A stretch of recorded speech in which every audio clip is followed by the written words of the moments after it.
We're in the scenic city of San Francisco, California, where USA Network brings you live coverage of the $250,000 Transamerica Open Tennis Championships from the historic Cow Palace.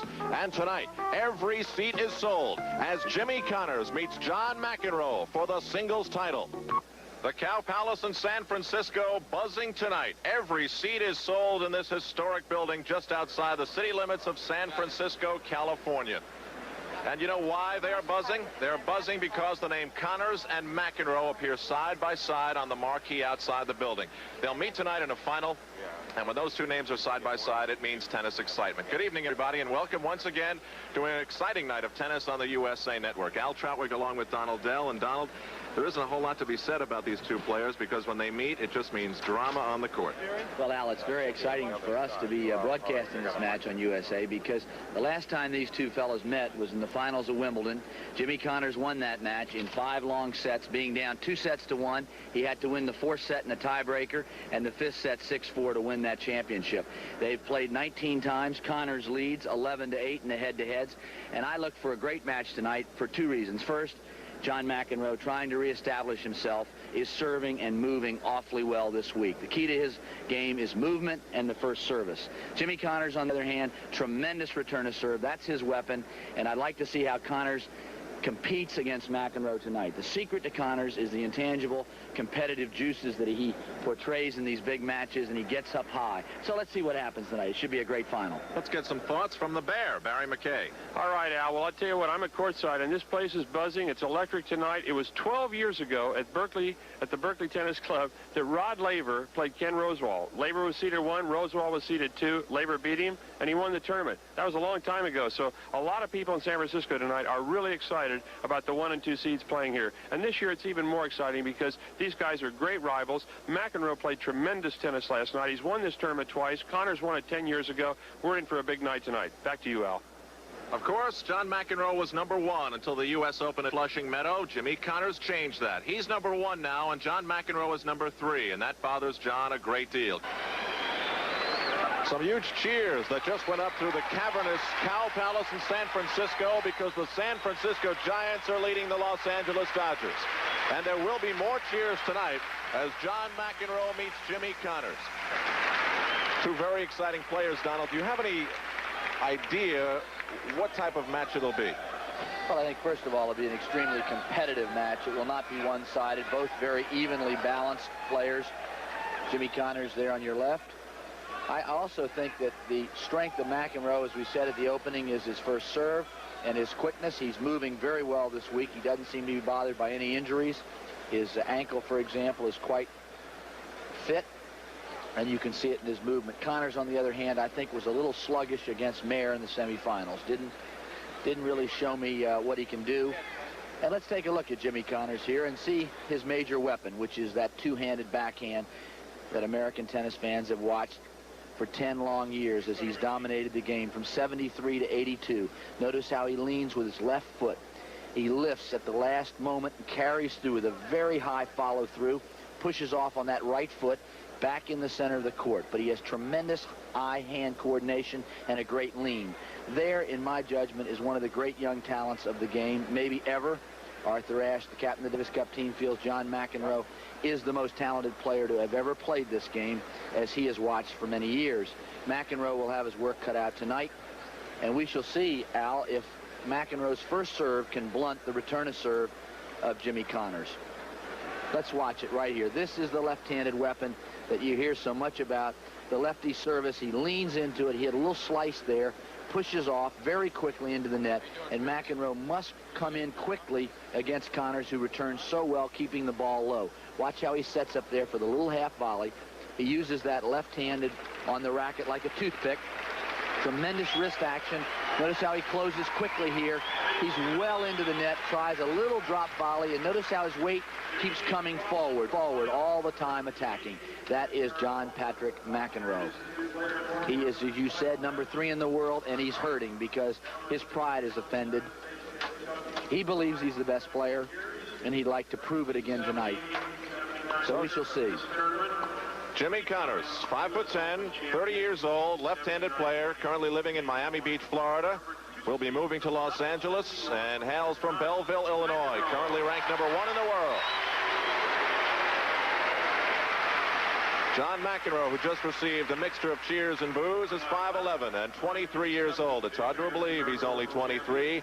Left-handed from Douglaston, New York, originally born in Wiesbaden, West Germany.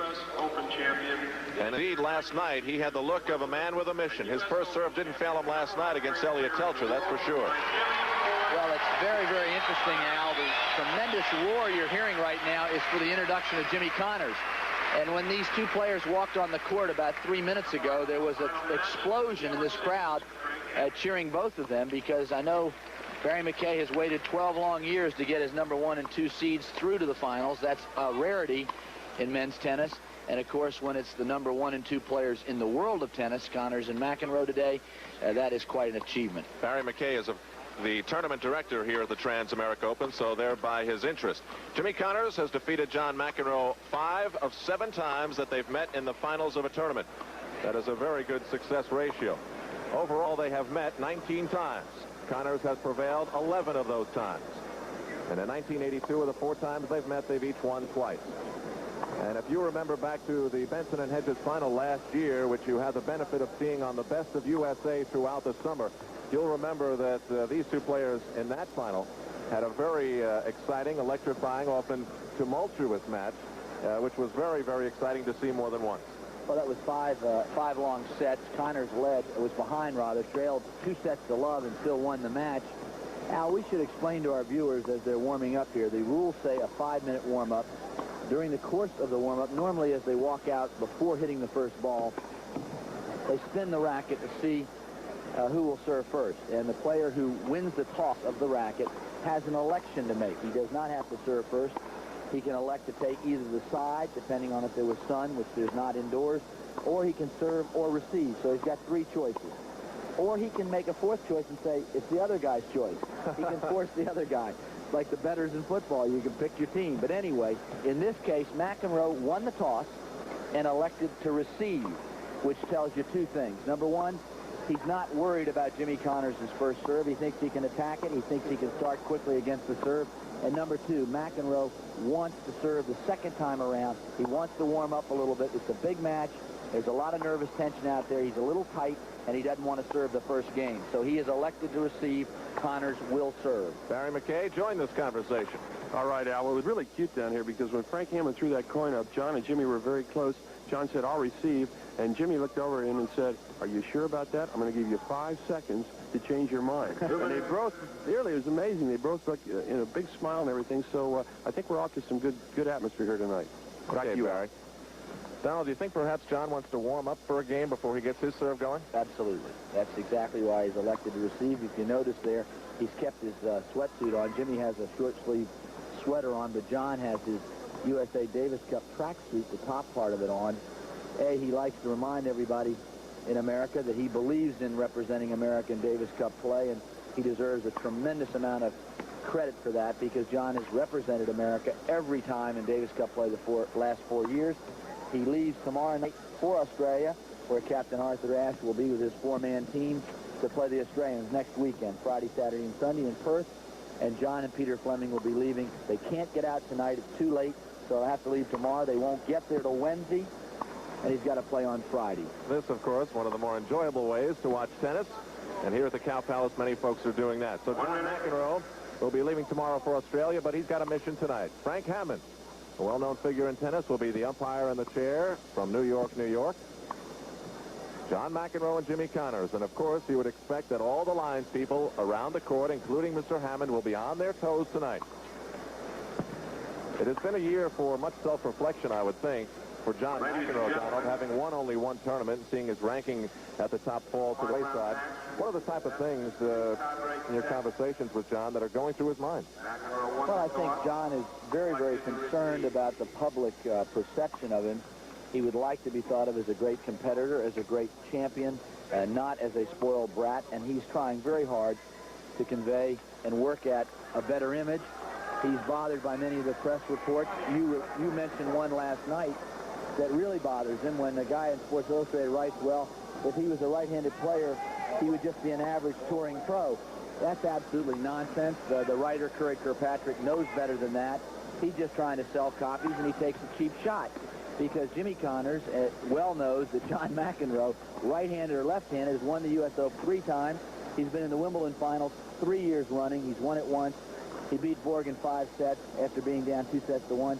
To say that he's an average player where he's a right-hander is really absurd. First of all, he's not a right-hander. He's a left-hander. So let's stop trying to sell copy, and let's talk, you know, really about reality, which is the way these guys play. And in particular, McEnroe is very disturbed by that article. Well, you said last night, McEnroe will be back, and tonight would be a very good testing ground for him to show everybody that when he goes up against the #1 player who replaced him, Jimmy Connors, he can do a job. And Jimmy Connors raced through Tim Gullickson, 7-6, 6-2 in the first round, and then Vince Van Patten, the son of the actor, Dick Van Patten, 6-2, 6-1. Jimmy Arias from Buffalo in straight sets, and last night, Sandy Merritt, a long 3-set, 4-6, 6-2, 6-1 match. Now, let's go down to the court, the first point of this match. Connors to serve.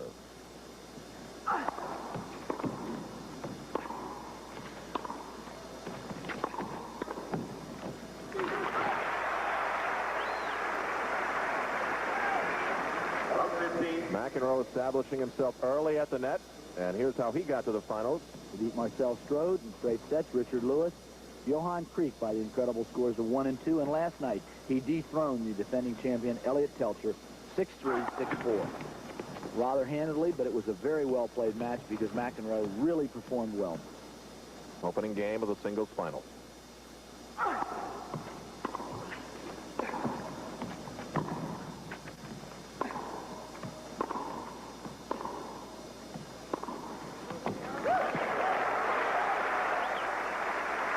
McEnroe's magic wand looks pretty sharp right now. And notice what he's done on the first 2 points, Al.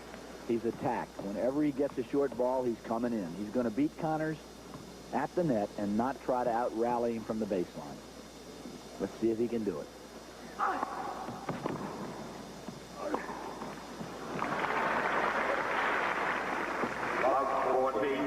Triple break point for McEnroe.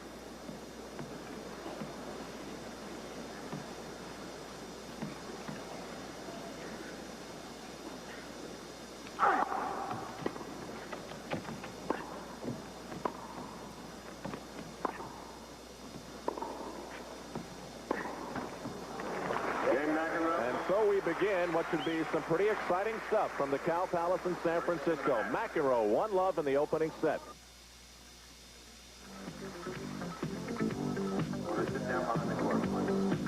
Connors, McEnroe, the Transamerica Open singles final. McEnroe with service break to start. And will now show us his stuff. 1-love.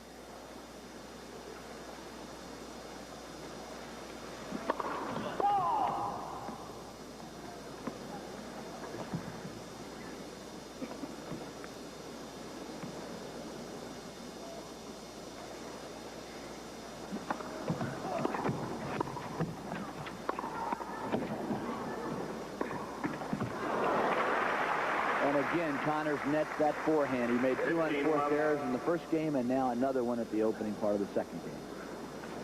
Clearly, McEnroe will try to test the forehand of Connors whenever he can choose his side. That two-handed backhand of Connors you don't want to test. This has proven too good, too long. Donald, in the U.S. Open, since so many people saw it, and since Jimmy Connors' strategy in that match was so obvious and self-admitted, and that he came to the net against Yvonne Lendl consistently and said, if he passes me, he passes me, but he's going to have to get it by me. Can he do the same thing again, John? I don't think so, because McEnroe is a different kind of player. Lendl stayed on the baseline and he was happy to rally. You see right there, McEnroe attacked on a second serve. Now, Lendl never comes in on a second serve, so I don't think he's going to have the chance to. Here's Jimmy in slow motion. Look at that two-handed backhand, jumps at it. He actually missed that ball. He's a little bit angry with himself. Very hard for Connors to set the pace against McEnroe, because McEnroe will be the aggressor the whole match. He will be the counterpuncher, trying to pass him.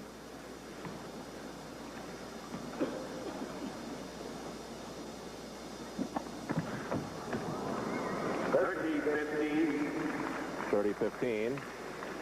Frank Hammond putting it out in his baritone sound. We're playing on a Supreme Court, a vinyl-like surface, indoors at the Cal Palace in San Francisco. One game to love. McEnroe has broken at the beginning of the match.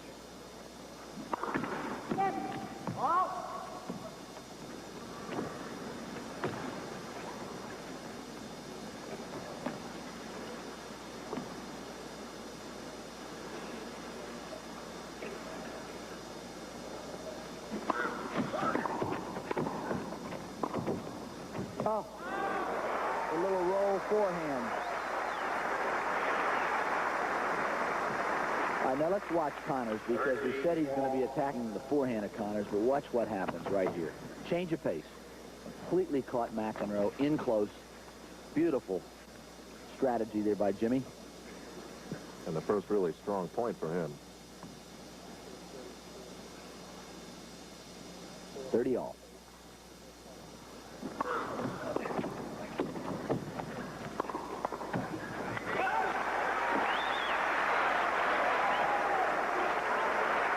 John's a little bit disgusted because the first volley, he didn't do anything with the ball. He had a shot at it, and he just played it back safely. And Connors really hurts him with that second passing shot.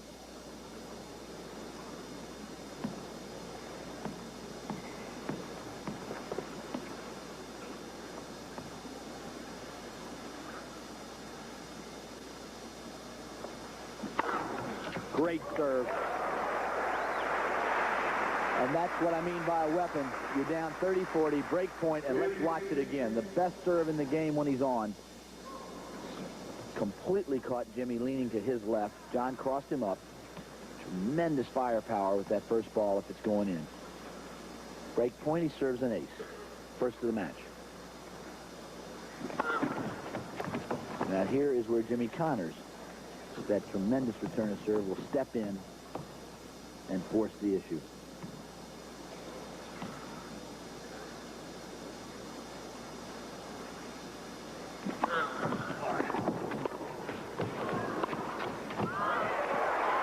Brilliant shot by Connors.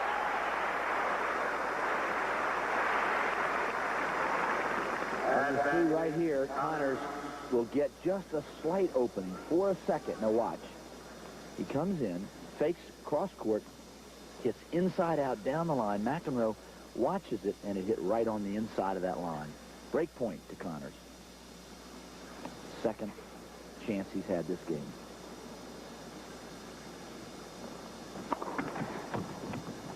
And this is right here, Al, where McEnroe hurts. The second ball to Connors' backhand. He's in trouble. Connors will take his chance. He lines it up, and he'll go for it. There's the difference off that second serve. Connors has broken back, and we're at 1-all. First set. Very prophetic, Mr. Dell. 1-all. We should point out that there are some empty seats in the Cal Palace. That is because the sight lines on those seats is so bad that they are not sold. All the seats that were to be sold are sold. You could not buy a seat tonight if you wanted one. That shows you that even Barry McKay, the tournament director here, has a little heart. He doesn't sell those seats that you can't see a lick. Thanks, Donald. I'll tell you what, this is a huge building, and we have sold every available seat that you can see this match from. But remember, this is a rodeo building. We're at 1-all. First set.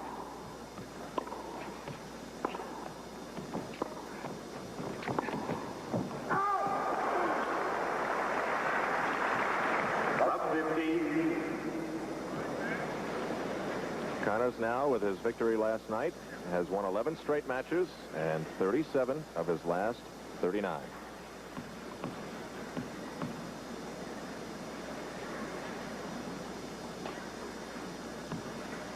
And enjoying every minute of it.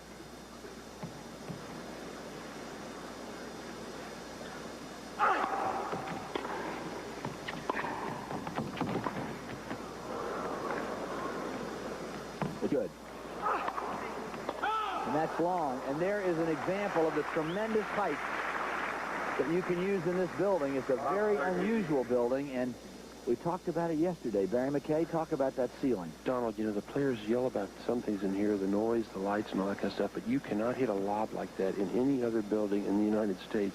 This thing's about 100 feet high. It's sensational. So it recreates outdoor play.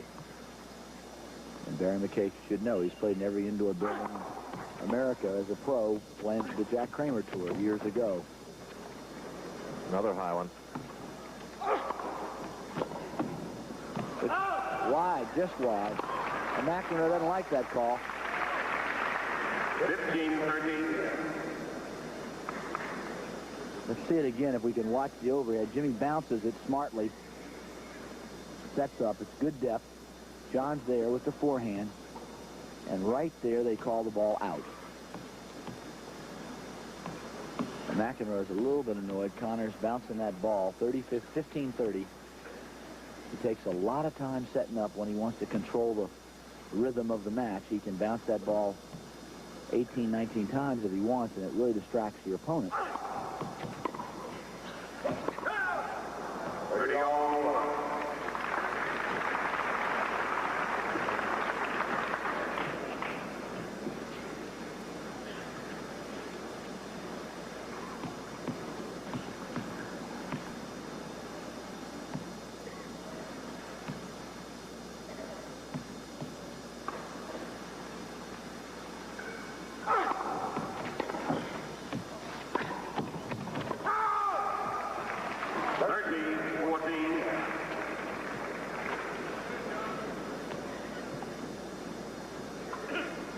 All right, Jimmy Connors here.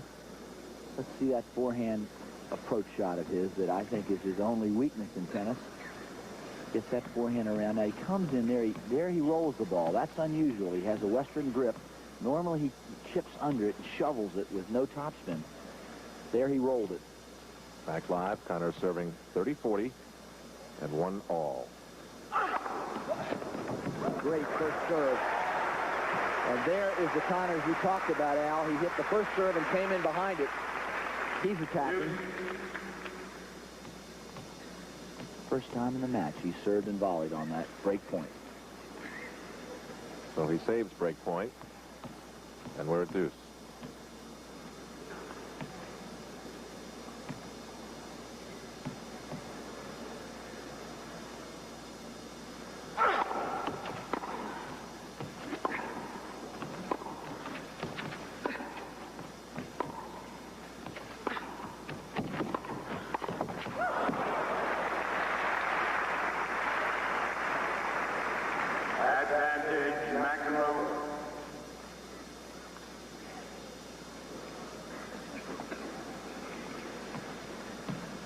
Third break point for John Patrick McEnroe. And this is be a very significant point because he'd have broken him twice in a row. He's lost the serve back, and they're at 1-all. They'd like to get that advantage back again.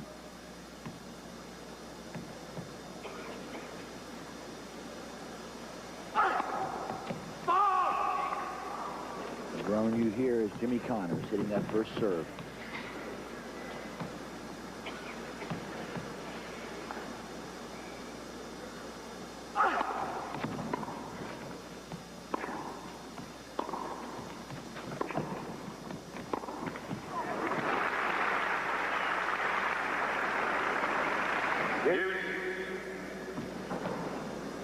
Look at that Jimmy Connors backhand. He whips it that time. He can hit it about 7 different ways.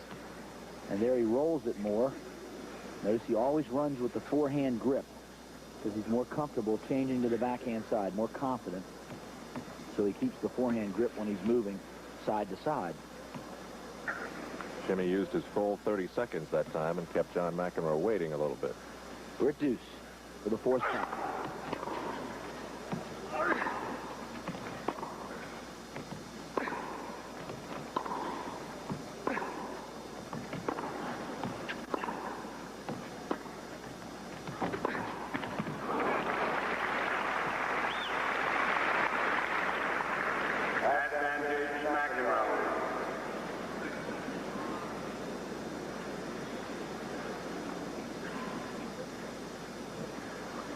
Unforced error is quite a significant Connors 6 on the forehand. McEnroe 0.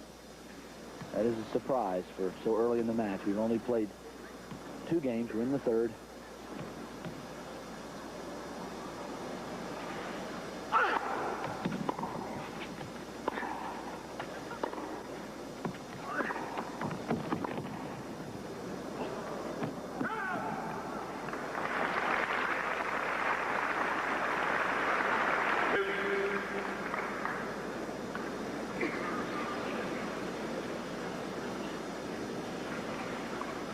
Fifth deuce of the game. Jimmy Connors would like to work his way out of this one. Takes plenty of time, boy. He's in no hurry.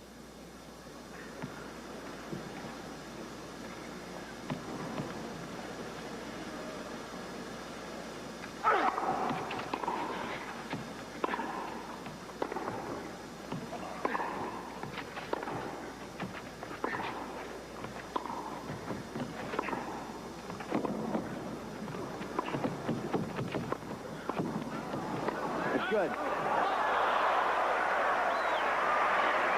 Connors is objecting to that call.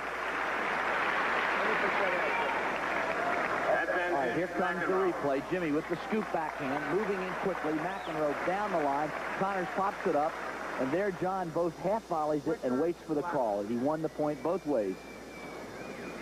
Some kind of spin on that shot. Breakpoint McEnroe again. Interestingly, the crowd cheered that call.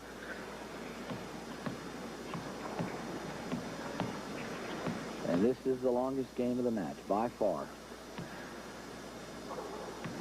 Another chance for John. Break point. His 3rd of the game.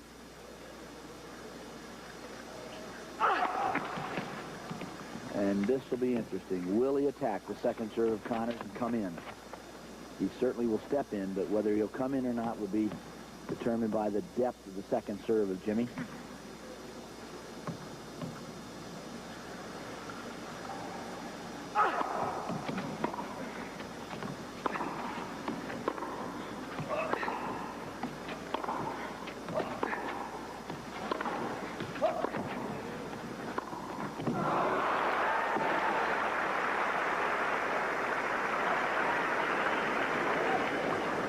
Frustration from McEnroe, slamming his racket to the Supreme Court surface and having it bounce right back up in his hand because he has allowed Connors back in for the 6th deuce. Opening set of the singles final, $40,000 to the winner, the 1982 Transamerica Open. They've met 4 times in 1982, twice on grass, twice indoors. McEnroe winning both of the meetings indoors at the Volvo Masters in New York and at the U.S. Pro Indoor in Philadelphia.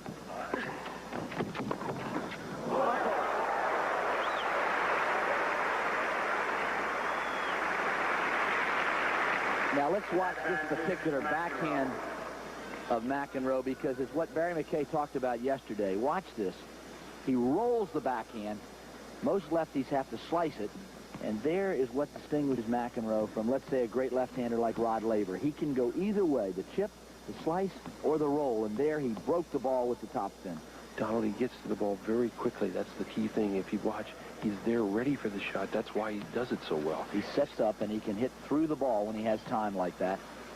Good point, Barry. Yep, it's that anticipation, that extra step that does it for him.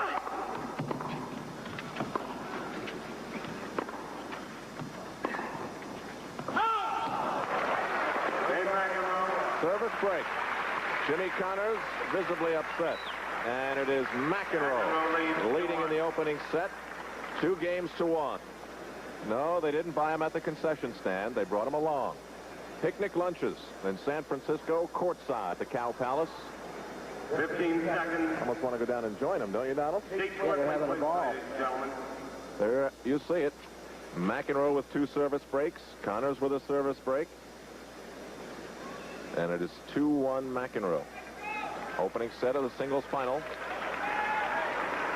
McEnroe trying to cash a championship check for the first time since January. Now, at this point in the USA Network live telecast just 2 weeks ago, There was a power failure at the USA Network headquarters in Alpine, New Jersey, causing the network to lose the 4 points, the first 4 points of this fourth game. So that's why your screen has jumped here from the first serve of the first point to McEnroe serving at 30 all. So our apologies for the missing 4 points. They just never were recorded because of that power failure.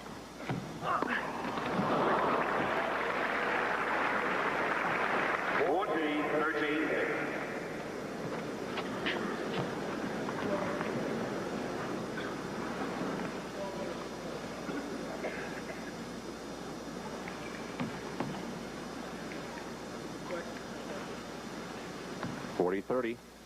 McEnroe serving 2-1. Ace. Game McEnroe. And McEnroe now leads 3 games to 1. McEnroe leads 3 games to 1.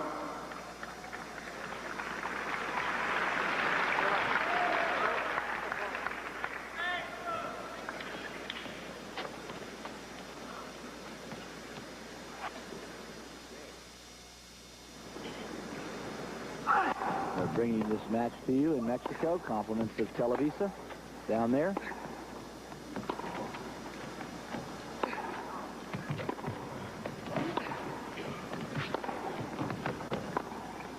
Later on this week, we'll be bringing you this match on tape delay on KQED here in San Francisco.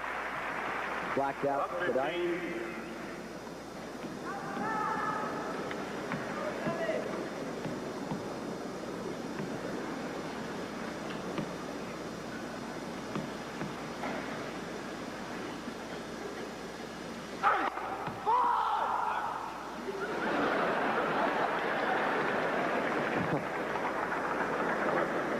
That linesman got his point across.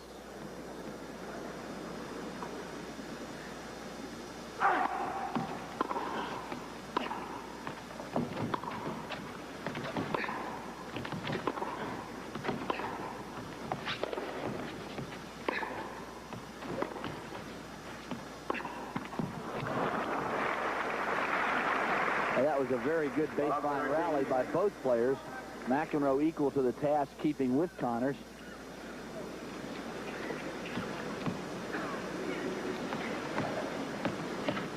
Don McEnroe showing a lot of flexibility. And Connors in trouble. He can't go down 2 breaks here. The first set's gone. Love 30.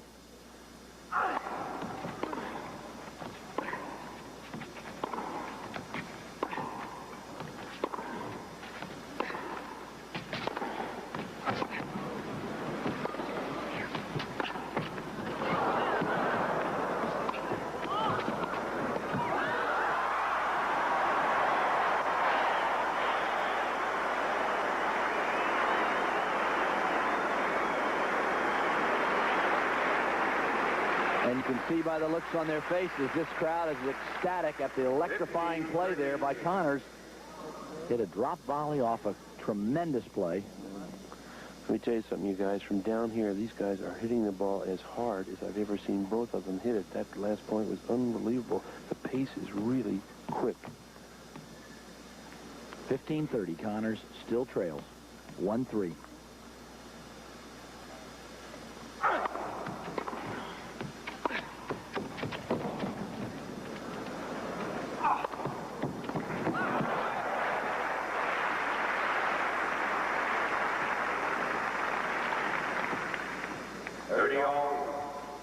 I just didn't have the legs. Connors serving 1-3. Off to a slow start. Interestingly enough, the last 4 times that Connors defeated McEnroe, he lost the first set in 3 of those victories. So he has been able to get off to a slow start against McEnroe and then come back to win.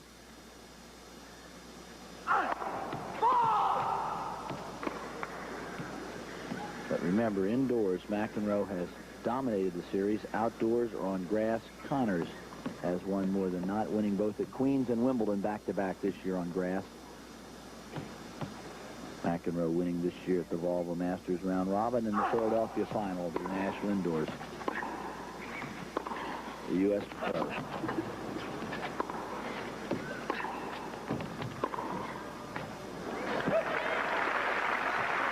was a surprise. Connors did not make a move for it. 13-14.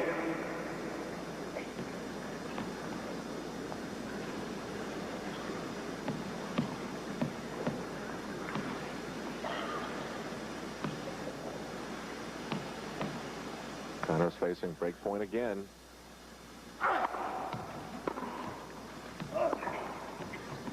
Dave McEnroe. Uh-oh.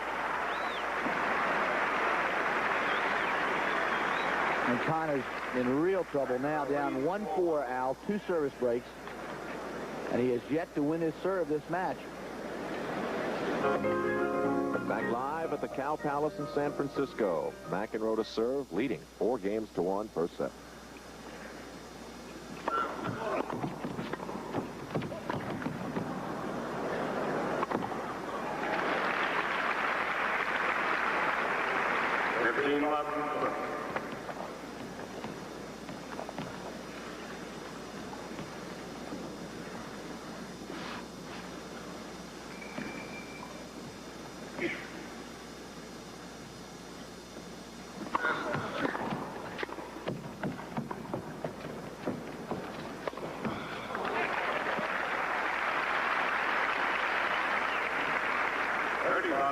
Boy, McEnroe is just unbeatable right now.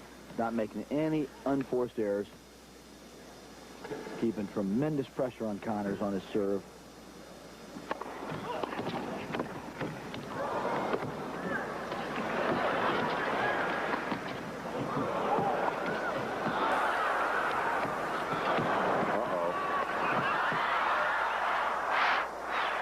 I don't believe that shot.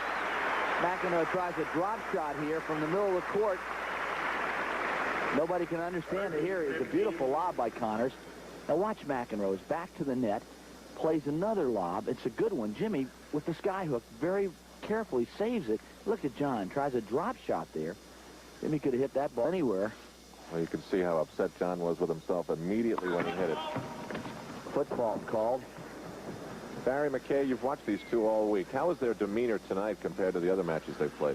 I tell you, these guys are very relaxed tonight. When they walked out on the court, they were smiling. The Twain toss was very, interesting because they sort of smiled at each other. And all of a sudden, I see a total different atmosphere between Connors and McEnroe than what we saw. Donna, do you remember Wembley when they almost came to blows? I mean, this is a totally different atmosphere out here than it was a year ago.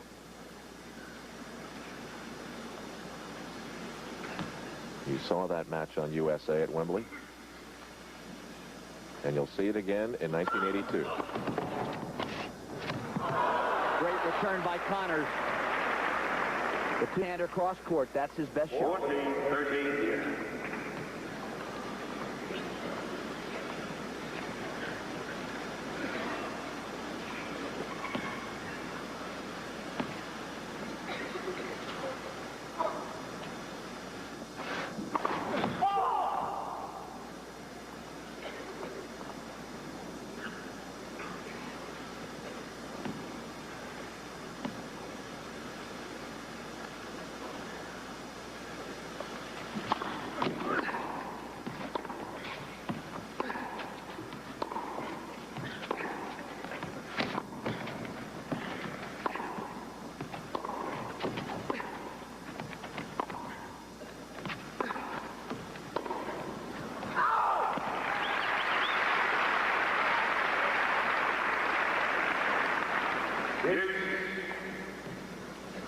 And so Jimmy Connors continues to compete.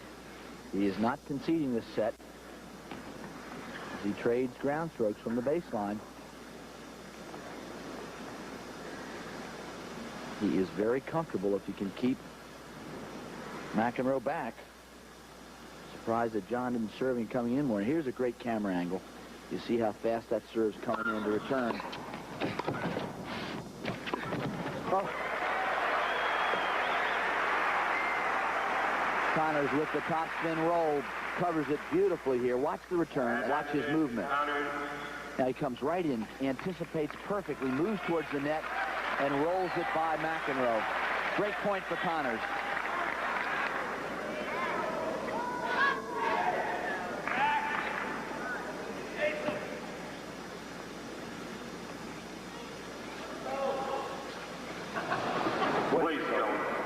wait until the point's over. Thank you.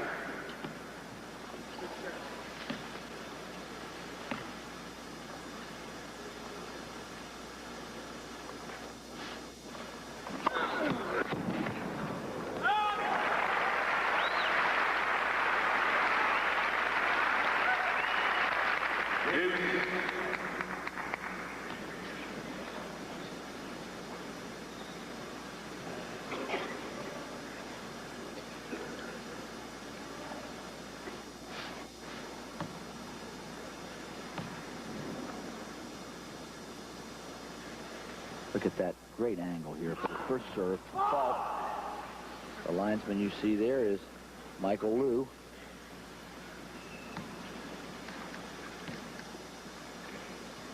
He's down low on this court.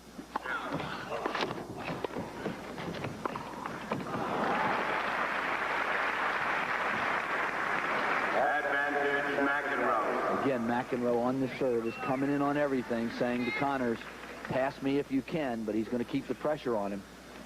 And remember, Jimmy Connors has yet to win his serve in this match.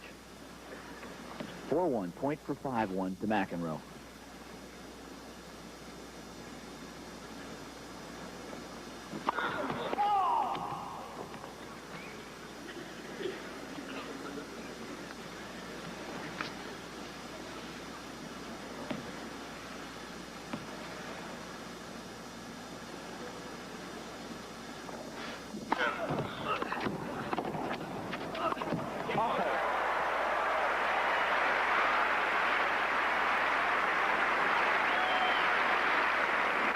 Now watch Connors here, because you're going to see tremendous follow-up by it. The second shot, he hits a good return.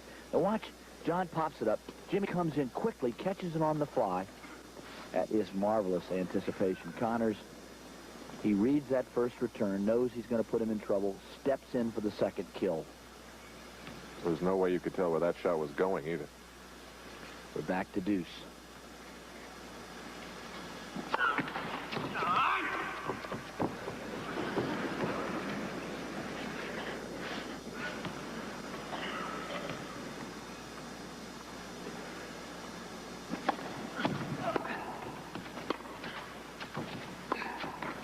That's a careless error by Jimmy.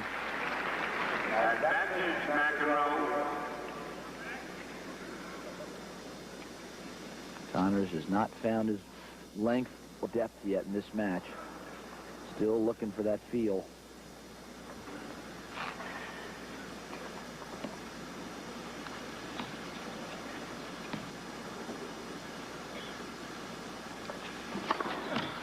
Ace. Number 3 for John McEnroe. And what a time to do it on. 5 games to 1. He moves out in front. Well, Donald, do you let this set slide by and start anew in the second set? Well, Connors has got a problem, because if he loses serve here, really hurts his confidence further, and John starts the second set with his own serve. So I believe that Jimmy will try like crazy to win this game, to make McEnroe serve out the set, and then he can start the second set with his own serve. He hasn't held serve once yet.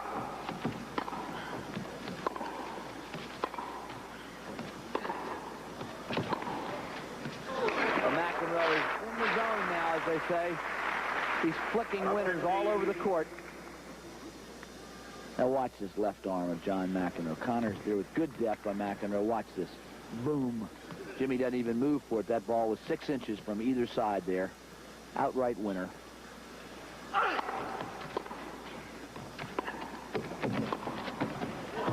there he's lucky. That ball hit the net and jumped over Jimmy's racket. Very lucky. Up 13. We'll see it close here. Connors with the spin. Pretty good depth.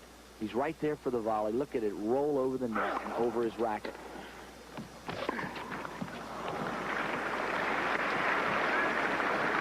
Up 14.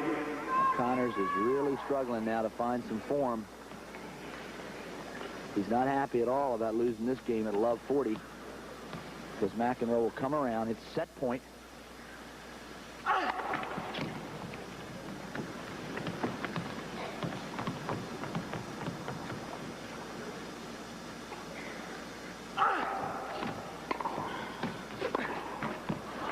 win first set. Well, there it is.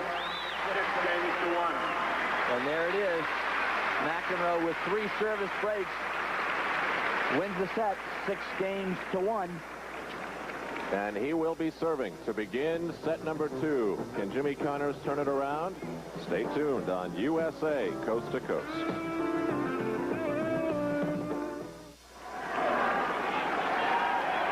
Connors making his way back out onto the court. The crowd giving their encouragement.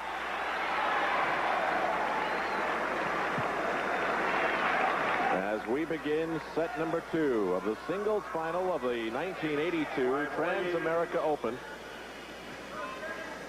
And there you see Jimmy Connors rubbing his gums because he had some oral surgery last week in Los Angeles, and he had some stitches removed out of his mouth this week.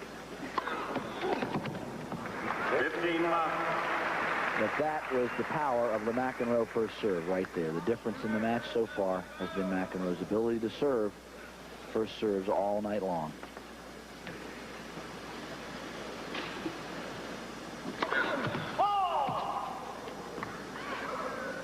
Eighth Bravo Grand Prix tournament for McEnroe. The 16th for Jimmy Connors. Whoops. Bad toss there by John. He wisely catches it. Gets another toss. Second ball.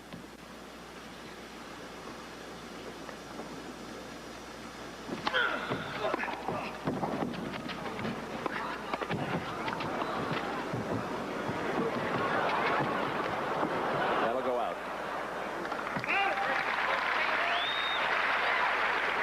That return by Connors 15 all. flirted with the line indeed. McEnroe thinks it was long. Barry McKay? John thought it was long. From here, it looked like it might have been about 6 inches past that baseline, and there was no call. Frank Ham is not going to let him get away with anything tonight, but to me, it looked like it was long.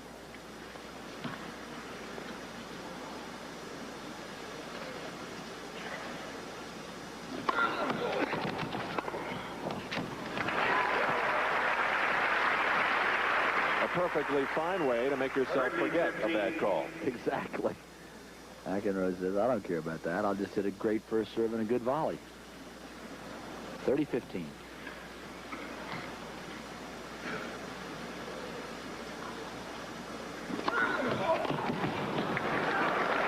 And another great first serve. Swinging Jimmy wide. Remember when McEnroe serves into that backhand court, as the lefty, he serves into the left-handed side of Connors, which is really a big advantage because he's serving to Connors' forehand.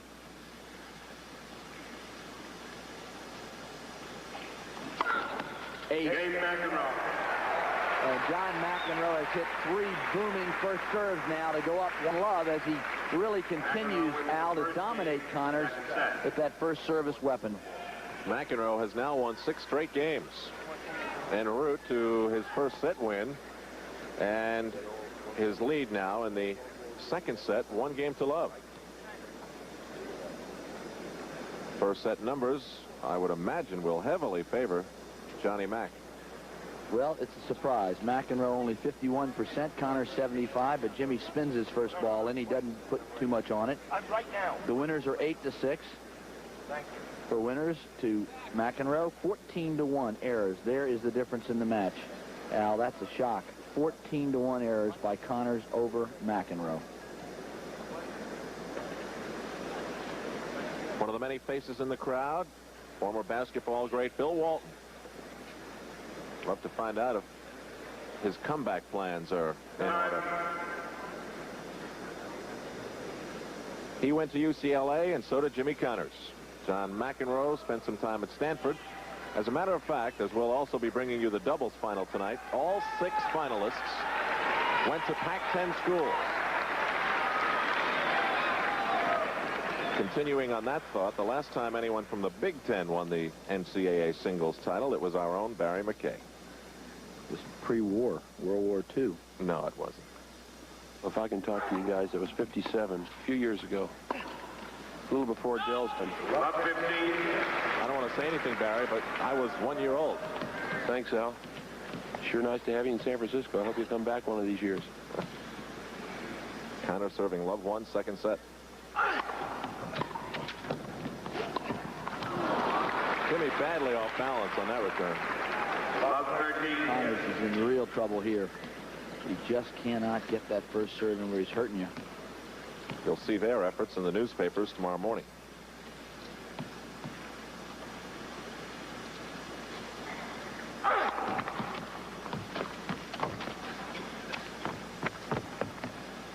Should have clarified the Big Ten victory by Mike Leach. 1982 was the first time in the Big Ten winner's circle since Barry McKay. Boy, oh boy, McEnroe is rolling. 14. Tennis players have a phrase for this. He's in the zone. And that means he's unconscious, hitting winner after winner, loose as a goose. Triple break point. And Connors is really struggling to stay on the court.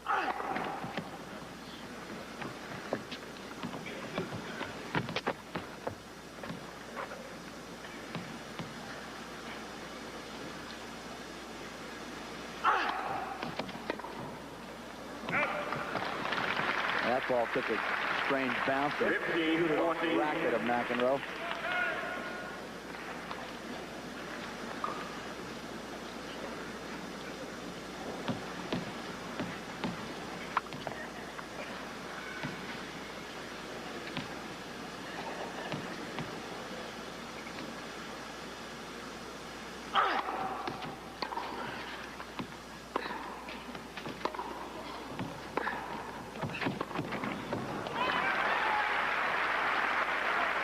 Connors working his way to 30-40. 13, 14. He'd love to get to the haven of deuce. Which, when a server gets to deuce, he knows he's got a much better chance of winning the game because the receiver has to win 2 points in a row to break. And that's difficult to do on an indoor court. 30-40.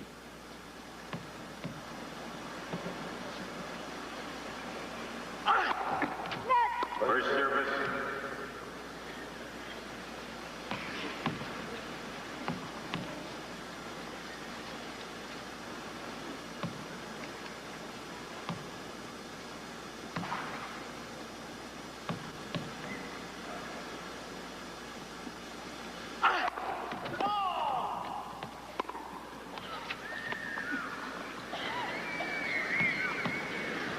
Crowd thought otherwise.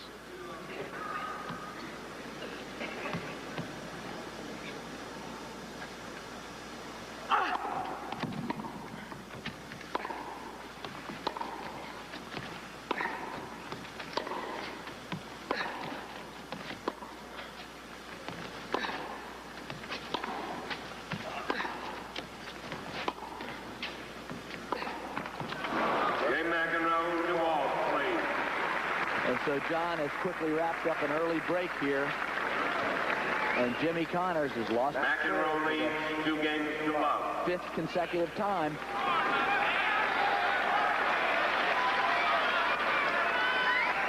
Please sit down in the back. This isn't a change game. I Please. can't tell you how surprised I am that we're seeing what we're seeing.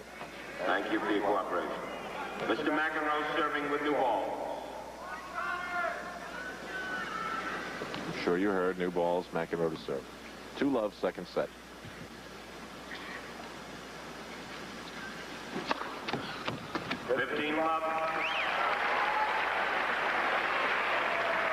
Aaron Barnes, the center service linesman, called a good ace number 5.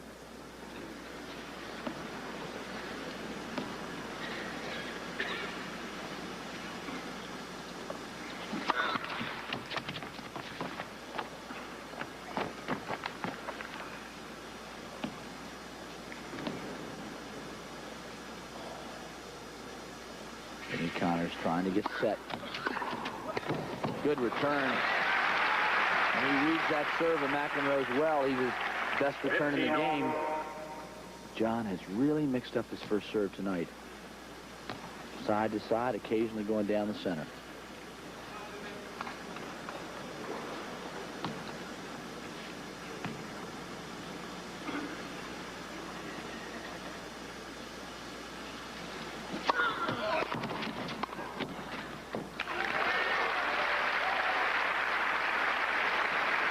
And once again, John McEnroe closing so quickly after the first big delivery. Just punches that volley into the open court. He is all over Connors, swarming him with his aggressiveness.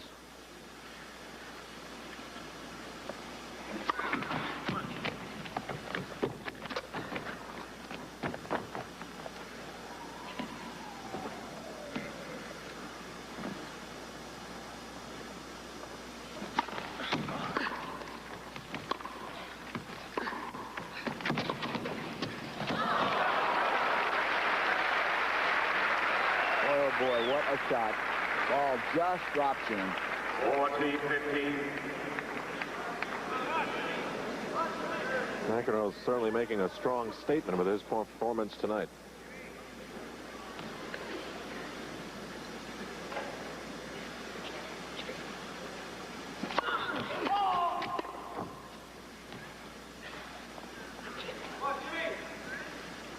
Doubles final coming up after this. The Davis and Dunk versus Buning and Teacher in the men's doubles.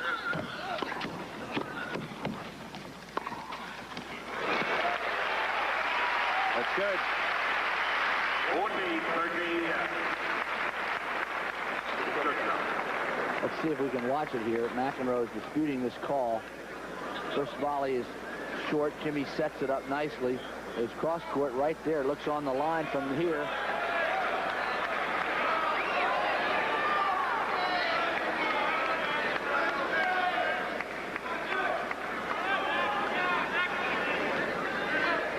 Certainly McEnroe and Frank Hammond in the chair have had these discussions before. Yeah. Well, Frank's there only to overrule if he sees a clear error. There's Frank Hammond. He can't call that ball out unless it's way out, because he knows what he's doing. He knows what the rule is, and the chair umpire gets into it only if it's a clear error.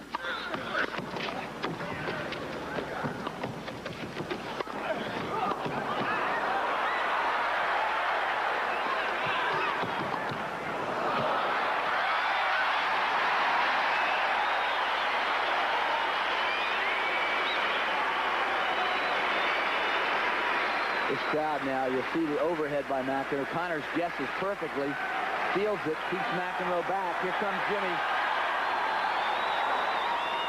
Another lob. Connors lets it go wisely as it travels well out. This crowd is cheering wildly for Connors now. And we're at deuce.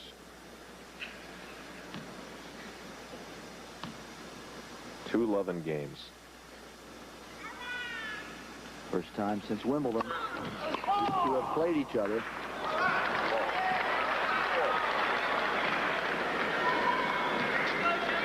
John Wong on the service line has called it out. I have to admit, John is going to great lengths, Donald, to prevent an outburst, a verbal one at that. Well, one of the problems, though, he's being egged on now by the crowd. They're yelling at him every point when it's a close dispute, and John's trying to control himself and doing a pretty good job so far. Certainly is controlling this match.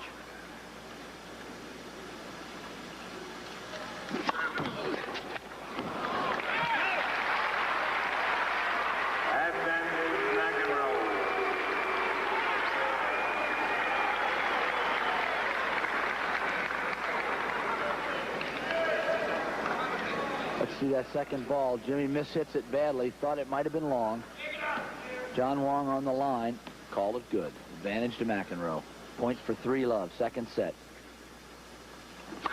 Ace. Number 6. Well, Jimmy can't do very much when he can't return it. McEnroe aces for the 6th time in the match and leads in the second set, having already put the first one away. 3-love. For our local affiliates, we'll pause now on USA.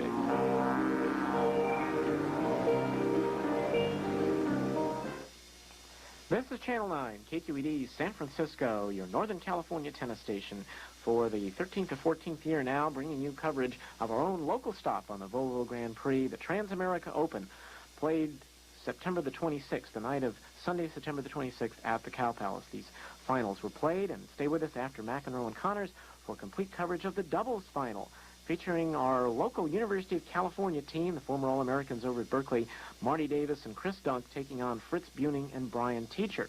That'll be coming up as soon as the McEnroe-Connors match ends. And, of course, our thanks to the USA Network, ProServe Television, for making this coverage available to KQED, and a great big thank you also, as always, to Barry McKay, Iris Roth, Francis Varnhagen, Joey Roth, and all the great staff and volunteers who put this tournament on every year, and to Bill McClave, Jim Lockhart, Dick Olson, and all the gang over at Transamerica for helping provide this coverage to KQED and for their support throughout the years. Incidentally, Transamerica, for the 4th consecutive year, will be underwriting our live telecast of the Sing It Yourself Messiah in early December. Incidentally, of course, the USA Network coverage does have commercials in it. The USA Network is a commercial entity. We have edited out those commercials for KQED's broadcast. That's why the action skips on a changeover from the end of one game to the start of another. More tennis coming up on KQED. Al and Donald mentioned a few minutes ago that the USA would be doing the tournament from Wembley Arena in London again, and we'll have the singles and doubles final of the Benson and Hedges tournament, a tournament that is expected to have John McEnroe and Jimmy Connors in it. From London, we'll have that for you on Saturday, December the 4th. And coming up on Saturday, November the 6th, beginning at 10:30, the singles and doubles finals of the $300,000 Seiko World Super Tennis Tournament from Yoyogi National Stadium in Tokyo. McEnroe, Connors, Vitas Gerulaitis, Gene Mayer, Peter McNamara, Yannick Noah, Johan Kriek, all expected to compete in that event. And, of course, this is the fall premiere week here on Channel 9. Lots of great programs from the Public Broadcasting Service that we'll tell you about a little bit later. And on Monday night, a very special local production that Bill Trieste is going to tell you all about right now. Monday night at 9:30, Channel 9 presents Little Italy, a KQED-produced documentary on the history and current status of San Francisco's famed Italian community, North Beach. San Francisco and Italians seem to go hand in hand. In fact, it's hard to imagine one without the other. The St. Honoré combines all the aspects of the pastry shop. It has the Napoleon crust, it has the chocolate, the custard, the whipped cream, the sponge, the rum, and the little cream puffs, and the cherries.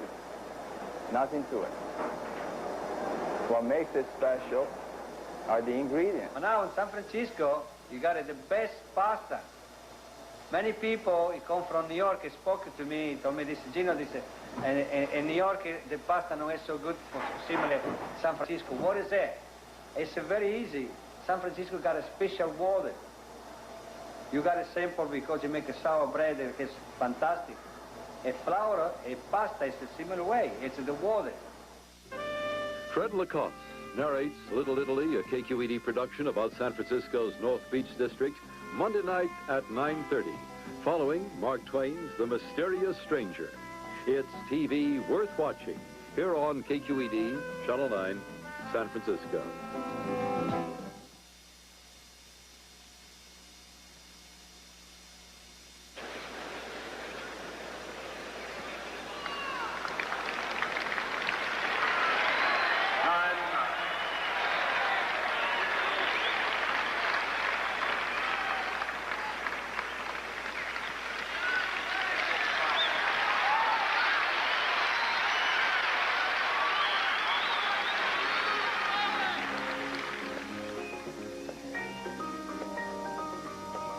Connors was certainly ready to begin play. He waited for McEnroe at the baseline and now serves a love 3.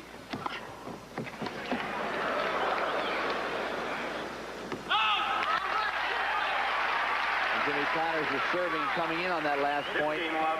He realizes he has yet to win his serve in this entire match. What a strange feeling for a guy who's dominated the game this year in '82, winner of the U.S. Open 2 weeks ago. Here he comes. And the crowd, Donald, having been so well behaved in all the matches we've seen so far, is getting a little rowdy. Well, they're trying to egg on Connors to get his competitiveness flowing.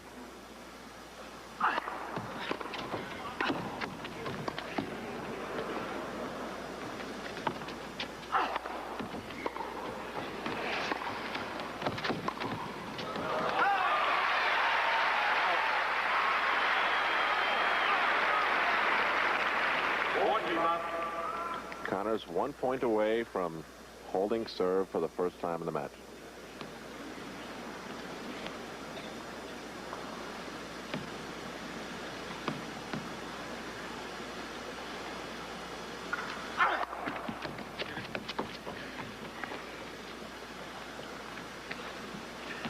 Hartwig, Donald Dell upstairs. Barry McKay along with us courtside.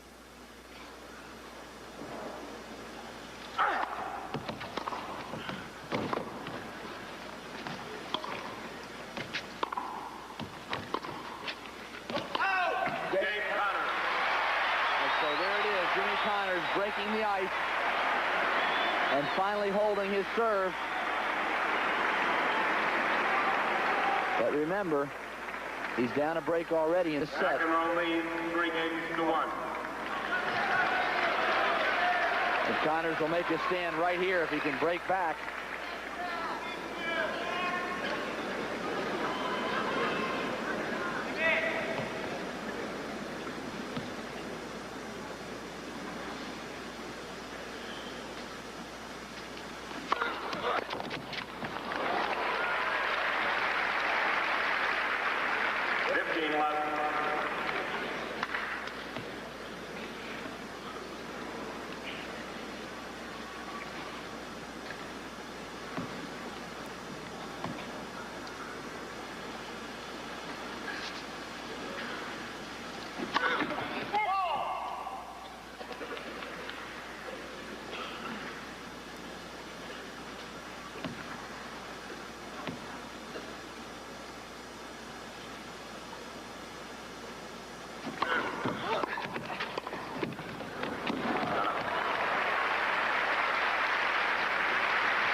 McEnroe continuing to roll as he attacks with his big serve.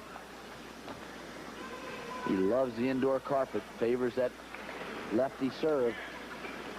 The ball slices low off this court. Really skids low. He loves it. First service. Please don't yell out in the middle. I appreciate it very much. Thank you.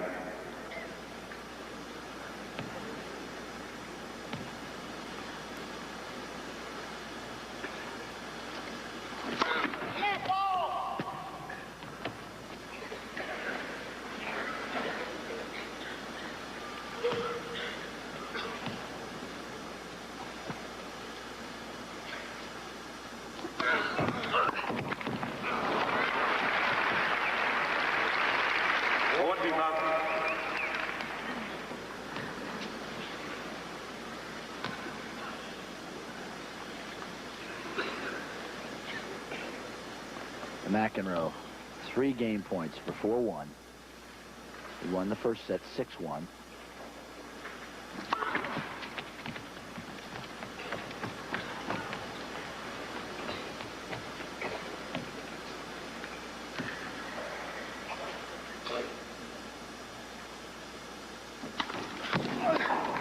Game McEnroe.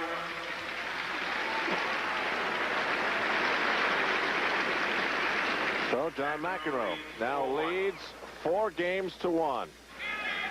A strong performance by John McEnroe here in front of a sellout crowd at the Cow Palace in San Francisco. McEnroe winning the first set 6-1.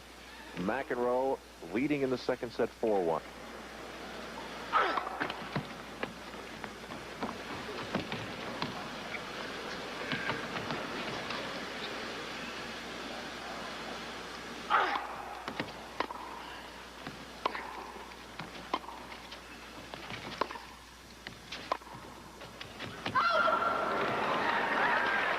However, did hold his serve for the first time in this match. The last time around, he broke McEnroe in the first set when he lost at 6-1. Let's see this rally again from the baseline. And there John is a little long, about 2 inches. And Connors, trailing 1-4 here, is at 15 love.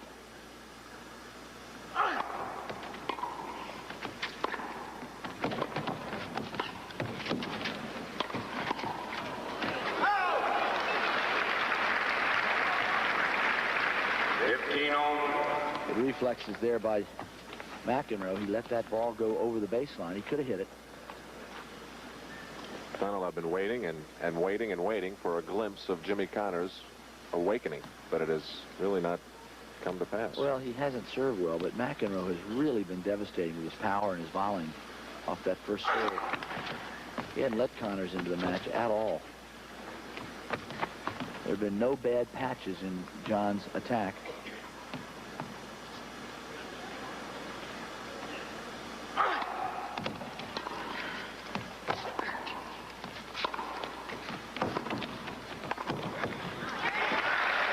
And there you see McEnroe, and the pattern of the second set was right there. He got the little short ball from Jimmy, and he attacks and hits the volley for a winner. John McEnroe has won this match so far at the net. Jimmy Connors has held serve but once. That was in the second set.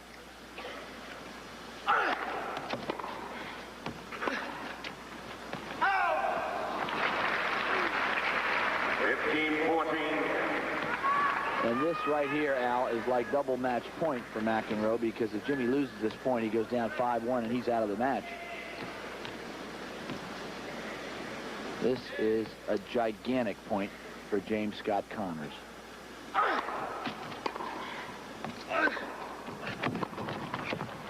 And there he comes into the net wisely.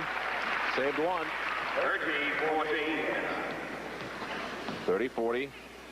Al Troutwig, Donald Dell high above the Cow Palace floor. Barry McKay is at courtside.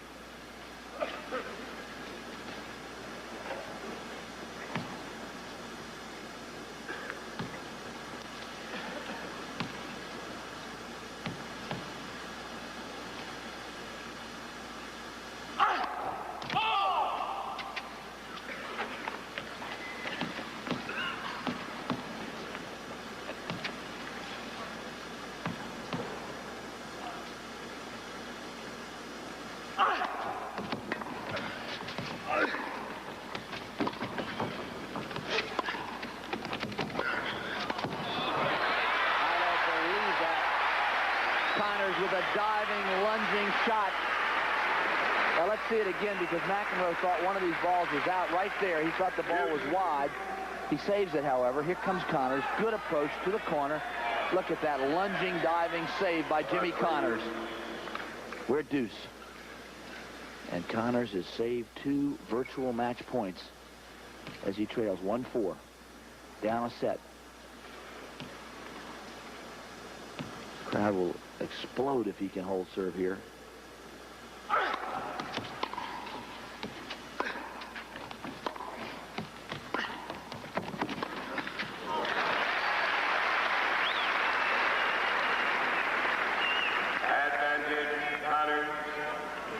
John still giving it to the linesman for missing the call before this one. Linesman Tom Barnes there is taking a little verbal abuse. Wonder if a linesman could ever bring lawsuit against a player for verbal abuse. That'll happen one day. If you don't know the answer to that question, nobody does.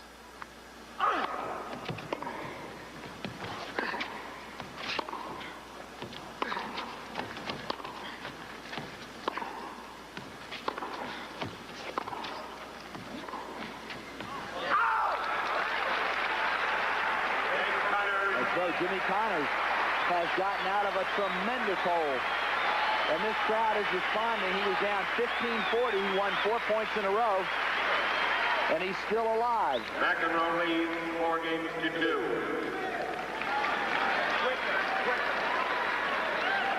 But Connor still has a lot more work to do.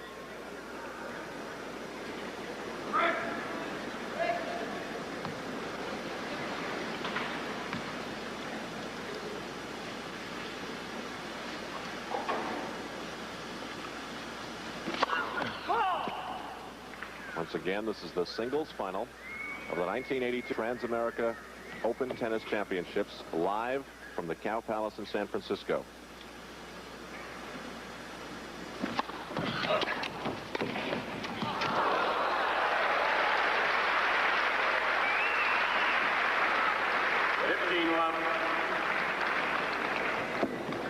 McEnroe there really mishit that volley off a good return by Jimmy, and the ball dropped in for a winner. The drop volley. I don't think he meant it that sharply. 15-love.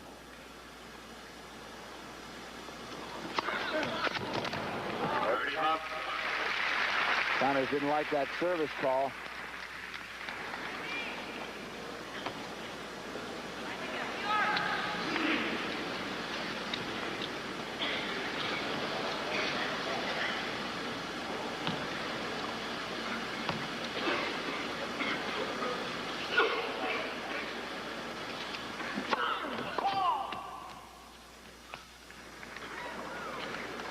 McEnroe serving 4-2, second set. First set is his 6-1.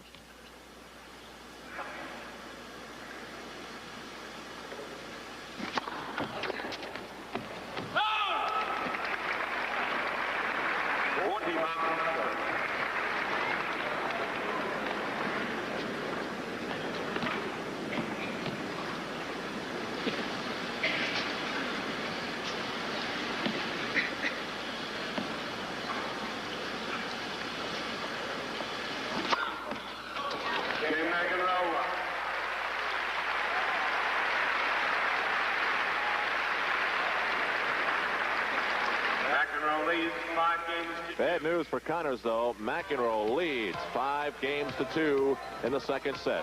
The 1982 Transamerica Open. And John McEnroe is 1 game away from the match.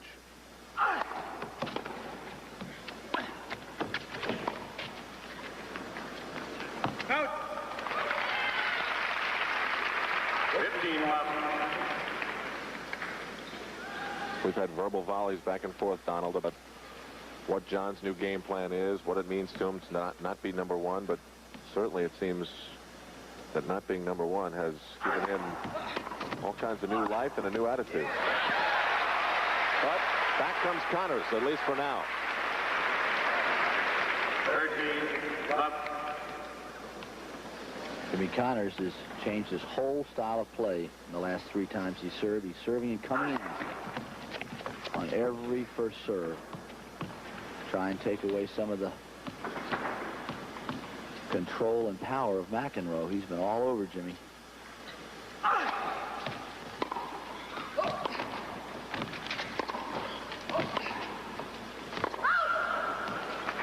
13-15.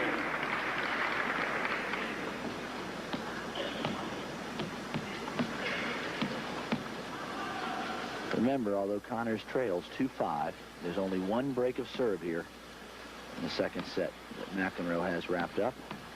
He's got to serve out the match next time around.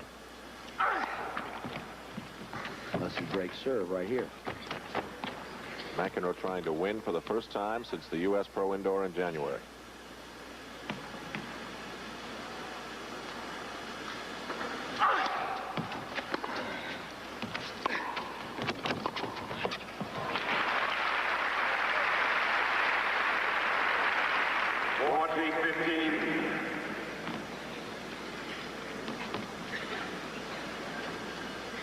Even if Connors wins this, he'll have to face the serve of McEnroe, and he's only been able to break John's serve but once.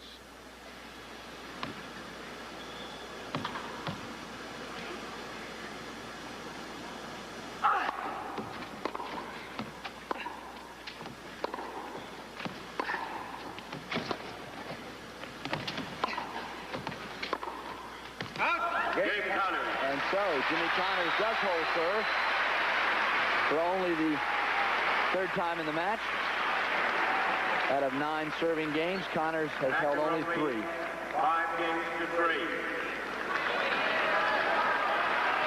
And right here we will find out the moment of truth for Jimmy Connors. He must break serve or he's out of the title. 5 please.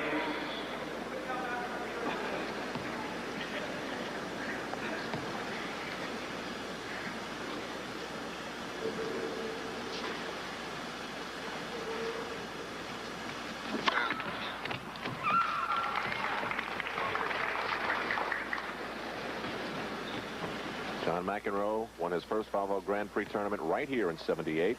Followed it with a win again here in '79, looking for his 3rd Transamerica title. There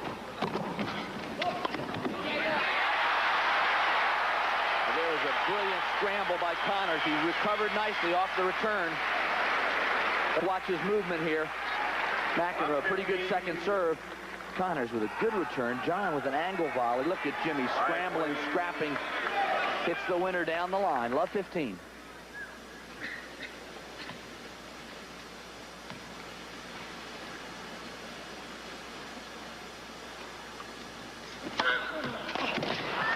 Well, you can't hit a better first serve than that. Jimmy barely touches it with his racket. 15 all.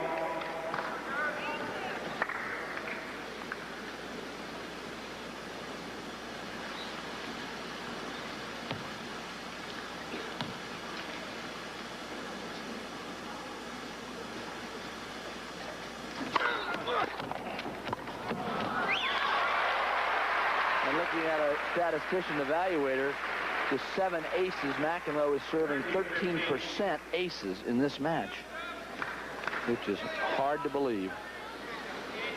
Connors has no aces so far. 30-15, 2 points per match for McEnroe.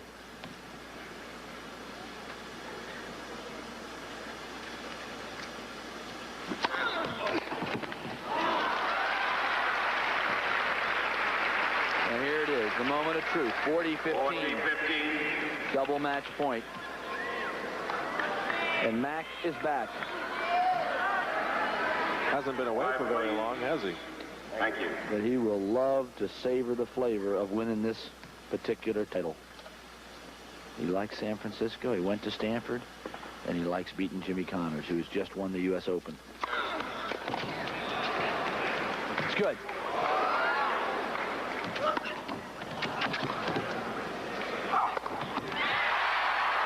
And so Connors saves the match point. He's not stopping trying.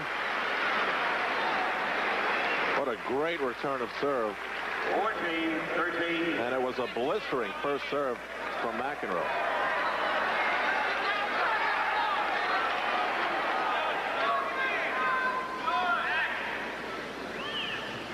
It is still championship point, however.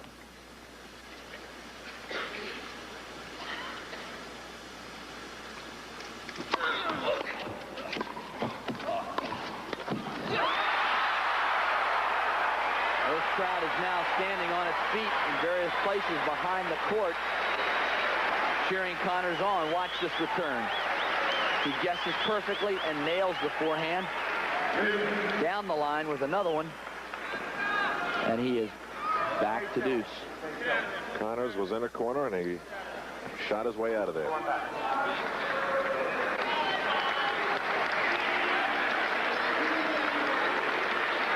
McEnroe has asked our cameraman to move out of way.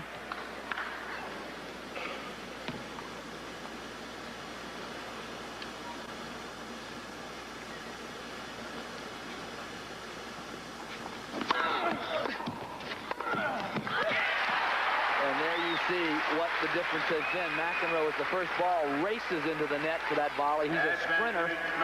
As he closes so fast, he's a foot from the net. Third match point.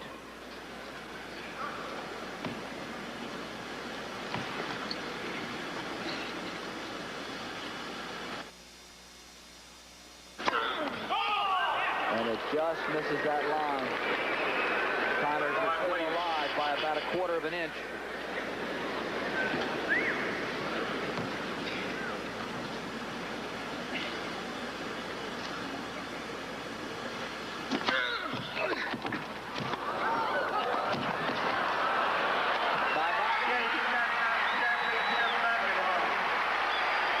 So John McEnroe has dominated Jimmy Connors by the incredible scores of 6-1, 6-3. But they didn't really tell the story, as McEnroe was invincible with that first serve. McEnroe wins 6-1, 6-3. And Connors, of course, did not serve well and did not come into the net very often until the second set. Would you please remain seated for the... McEnroe obviously not in love with our cameraman at the present time. But it was indeed a devastating performance by the former #1 player in the world and #3. And Jimmy Connors has found that defending his #1 standing in 1982 will not be very easy. Another look at match point. All right, McEnroe with that slice serve. Down the center, Connors with a little that cord. John pounds the volley.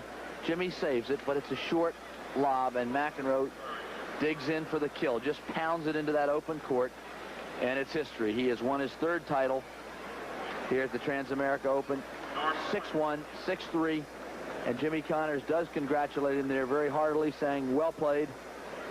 And there he is, John McEnroe, who will leave for Australia and the American Davis Cup team, where he will partner Peter Fleming in the doubles and play both singles for America. And that is a real tribute that he'll get on that plane and fly 15 hours to Australia, where he starts on Friday.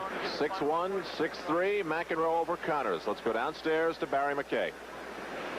All right, we're ready to present the awards right now, and I would like to now introduce a gentleman who has really supported this tournament for a long time, the President and Chief Executive Officer of Transamerica Corporation, Mr. Jim Harvey. Jim.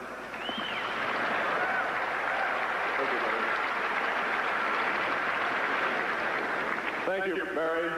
This is the 6th year that Transamerica has sponsored the Transamerica Open Tennis Tournament. And this is by far the most successful year that we've ever had. And the thanks to that have to go to Barry McKay and Iris Roth and all their staff for this tournament.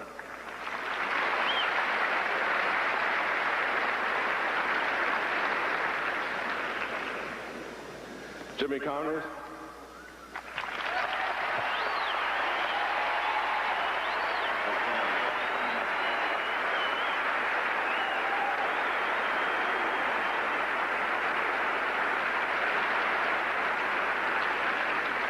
Jimmy, you won Wimbledon, the U.S. Open, and we're truly proud that you chose to play for the second time here at the Transamerica Open Tennis Tournament.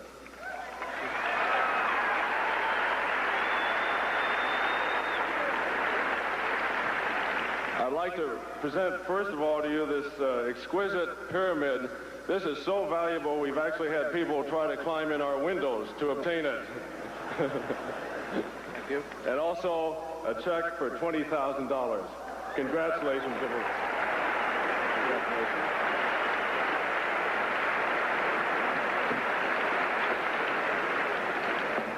Thank you very much. First, I'd like to thank Barry. He's done a great job. He and everybody connected with the tournament. They've put on nothing but a first-class tournament, so thank you, Barry.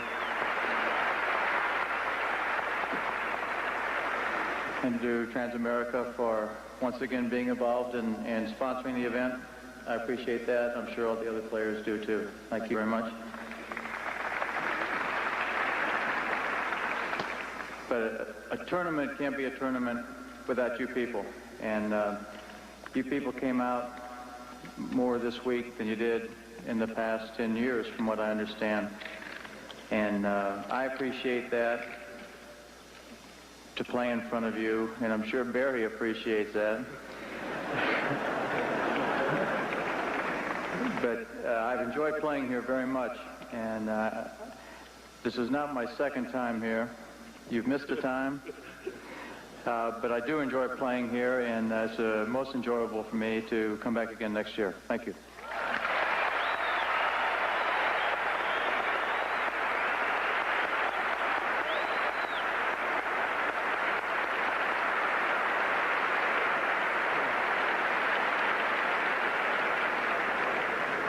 John McEnroe.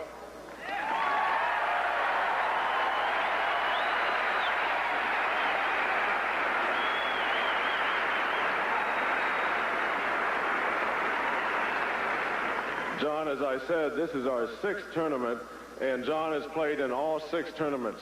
In fact,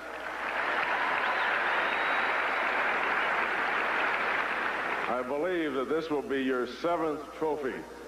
The reason that is, is that you won the doubles 4 times and the singles twice.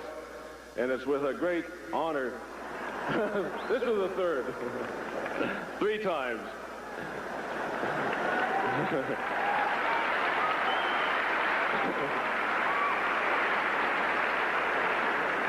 All I can say, you really earned it, and it's with great pleasure that I give you the Transamerica Pyramid, plus a check for $40,000.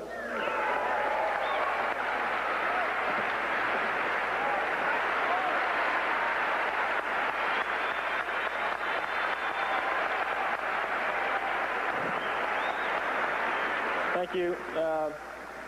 There's 2 nice things about winning. One is winning the match, and 2 is that there's no one left to thank because everyone else has done that. So I'm pretty much finished up here, but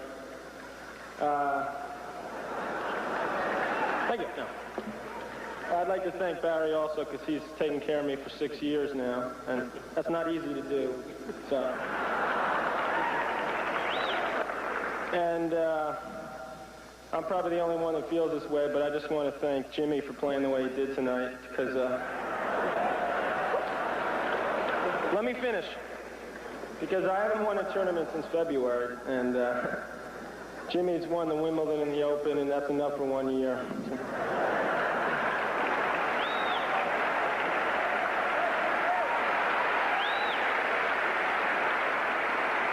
And finally, I just want to thank everyone that come out. It seems like this new one-court system has helped the players in the tournament too, so I hope it's here to stay and hope to see everyone next year. Thank you.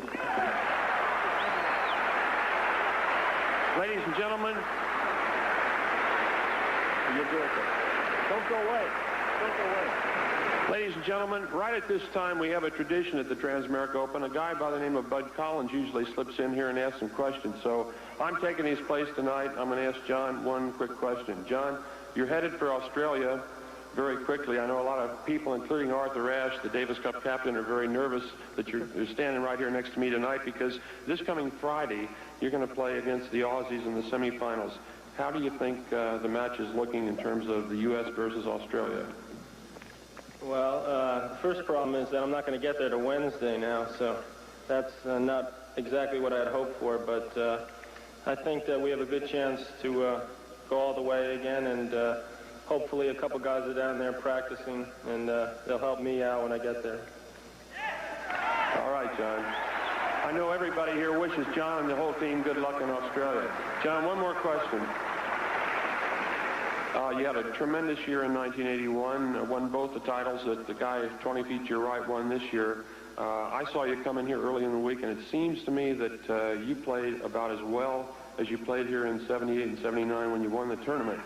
How do you spring back after a really disappointing U.S. Open? How do you do that mentally? Well, that's probably one of the things. I didn't play as well as I would have liked there, and it's a little easier for me to get up for a tournament like this than it is for Jimmy, who just came off winning the event. So I figured that I had a pretty good, if I was ever going to beat him again, this would be a good time to start. And if I can ever complete this sentence without making a mistake. No. It's wonderful to be a lock. Be a lock. All right, John. Thanks a million. Good luck down in Australia. Ladies and gentlemen, I now want to bring up a guy who's been up here for 3 years in a row now. He's played some tremendous tennis. He won this tournament back in 1972, beating Roscoe Tanner. A lot of people don't remember that, but he's given us some tremendous moments. I want to ask him very quickly.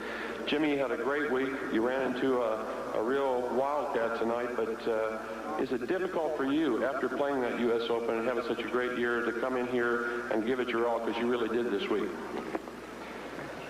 No. No, I play, at least I try to play every match like it is the finals of the Open or the finals of Wimbledon, and I think that's where I've had my success over the past couple of years. But to come and to play here, I had last week off and played some tennis and got used to the surroundings here. I was here in plenty of time, and the only thing that happened here was McEnroe played too well for me. But it's never a problem for me to get up for the tennis. The tennis is and the competition is what makes it all worthwhile, so it's never tough to get up for that. Jimmy, you've had a tremendous year. Tremendous year in 1982. I know a lot of people are saying, what's ahead for Jimmy Connors? You've done it all. You've had a great year. In your mind right now, standing here, what are your goals coming up for 1983? That's probably one question that I have to sit down and ask myself when I have some time off. It depends really how much I want to play. If I do want to go out and do next year what I did this year to have a chance to win Wimbledon in the Open, and if I want to dedicate myself and to continue working at it like that, then it'd be worthwhile. If not, then it'd be better for me to cut down a little bit and maybe work at some other things. But I enjoy the tennis too much, and I enjoy the competition, and I enjoy these people here who come out and watch. So I'll probably continue to play the tennis. A lot of people said you might be retiring. Jimmy, I know you've got a young son who's running around. I hear you're having trouble keeping up with him, but has that part of your life changed your career at all? I don't think it's changed my tennis at all. I think it's changed my away from the court and away from the tennis immensely. I do enjoy fooling around with my family and running around after my son, but it was an adjustment period to separate the two, to play tennis and worry only about the tennis, and then when I was with my family, to worry only about my family. So once I had that a little bit in order, then things started clicking a little bit better. But whoever thinks I'm going to retire right now, I'm playing the best tennis I've played in a long time, so I'm too young for that. But no, it's once again, Barry, it's a pleasure to play up here for you. You do a hell of a job, heck of a job, and you understand probably as much or more than anybody what the players need and what it takes for them to play great tennis, and you go about it in a terrific way, and I'd like to thank you very much. Thank you. Thank you. Thank you, Jimmy Connors. Let's hear it for Jimmy. I'm really glad he was here. Back to you, Al Troutway. Well, thank you, Barry McKay. The players seem to appreciate your efforts very much, and we do too. So it is John McEnroe winning here at the Transamerica Open for the third time, and relatively easily over the #1 player in the world, Jimmy Connors. 6-1, 6-3. Coming up on USA, doubles. Fritz Buning and Brian Teacher take on Davis and Dunk as we continue our coverage of the 1982 Transamerica Open.